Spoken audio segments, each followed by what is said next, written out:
Oh, hi, I'm Mr. Crimando, English teacher here at Grosse Pointe North. Mr. Crimando, what made you choose North? This is going to sound kind of corny, but I kind of feel like North chose me, you know what I'm saying?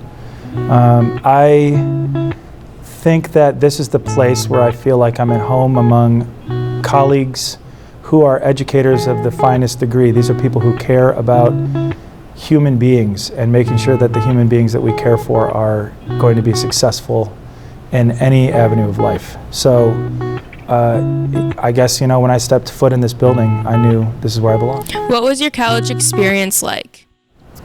I went to Michigan State University for my undergraduate degree, which it was in English. There weren't many jobs for people who could read really well and use critical theory or write poetry.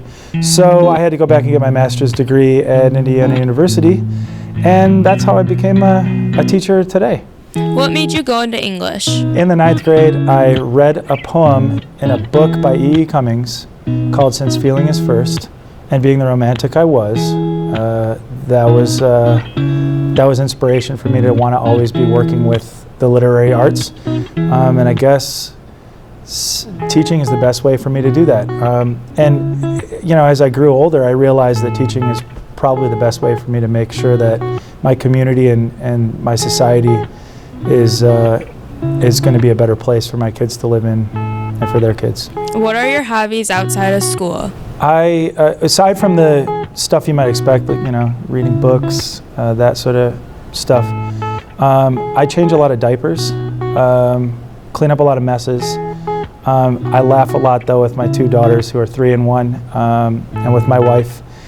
I like to run a lot, and you guys, some of you know that I like to play a lot of musical instruments and sometimes record some music.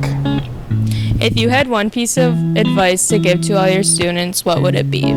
Life is fleeting, so make sure that you live for those moments of being where you're fully there and have as many of those as you possibly can, because it's so short.